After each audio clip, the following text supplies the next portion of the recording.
Bizim burada ufak tefek şeyler var. Allah'a çok şükür. Çok büyük bir şey.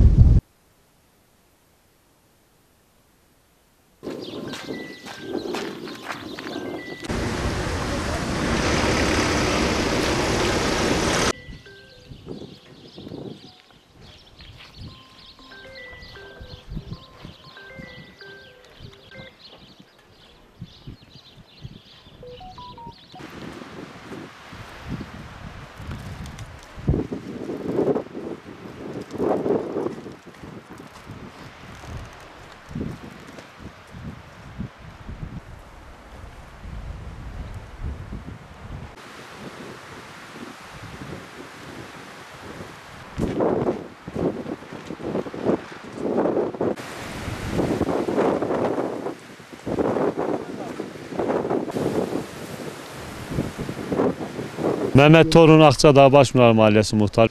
Burada Merkez Başpınar Mahallesi'nde 6 tane cenazemiz oldu. Akçadağ genelinde 38 tane cenazemiz var. Yaralılarımız var. Afat büyük. Diyecek bir şey yok. Yani Rabbim inşallah bir daha böyle bir şey yaşatmasın kimseye inşallah. Allah devletimize, milletimize zeval vermesin. Yardımlarımız geliyor. Eksiğimiz yok. Isınmada sıkıntımız yok Allah'a şükür. Rabbim bir daha böyle bir şey göstermesin yani. Deprem anında onun tarifi yok. Yani onu tarif edilmez yani, onu Allah yani göstermesin.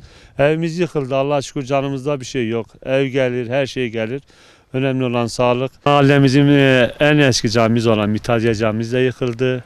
Tarihi miydi? Tarihi de evet. 2020 depremde hasar gördü. Zaten hasar raporu vermişlerdi. 2023 yılında da komple yıkıldı. Rabbim bir daha böyle bir şey göstermesin inşallah. Böyle afat göstermesin.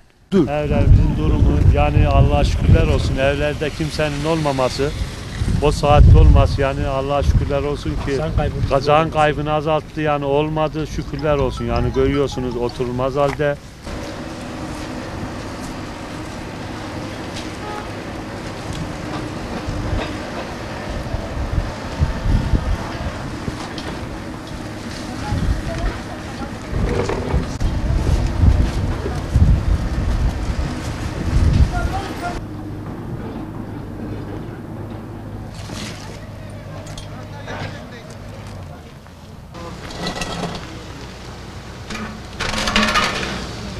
Şerefnur Teşto. Vallahi ben Malatya'da yaşadım. Malatya'da evim şu anda oturmak gibi değil.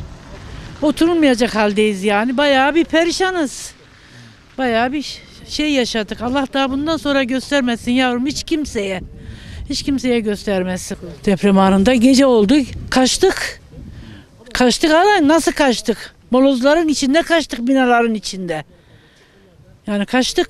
Yapacak bir şeyimiz kalmadı. Suna Önal. Evimiz oturulmaz halde. Evimizde çocuk 5 kişiydik. Nasıl kalktık, nasıl kaçtık bilmiyorum. İlkin gittim ve geri geldim, çıktım. İlk depremde bilmiyordum. Gittim evimi temizledim, kahvaltımı yaptım. Birden namazın başında yakaladı. O anı da hiç yaşamamış olam, görmemiş olam. Anlatılacak bir şey değil yani. İkinci depremi namaz esnasında mı? Evet, namaz kılıyordum, yaşadım. Öğlen namazını kılıyordum, yaşadım. Kimseye göstermesin. Biz yaşadık yani, Türkiye yalnız biz değil. 11 ilimiz hep yaşadı. Göstermesin. Evet. Şu anda nerede kalıyorsunuz? Şu anda çadırdayız, bahçedeyiz, çadırdayız. İsmim Metin Önal.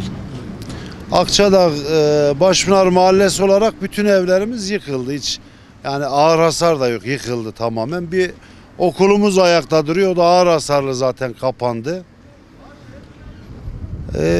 Vatandaş, bütün iller, bütün yardım gönderenler hepsinden Allah razı olsun. Herkes de her şey kavuşturma peşinde. Ondan sonra Kızılay'ımız, AFAD'ımız, hepsinden Allah razı olsun. Devletimizden Allah razı olsun. İnsanların bütün ihtiyaçları burada karşılanıyor artık yani.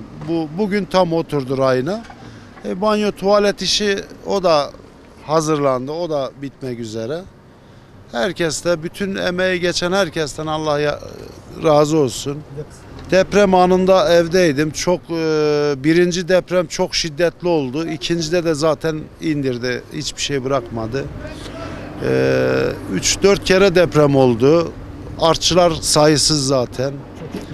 Biz Malatya merkezde oturuyorduk. Bura önceki mahallemiz. Buraya kaçtık geldik yani. Binalarda yüksek katlı olduğu için binaları bıraktık geldik.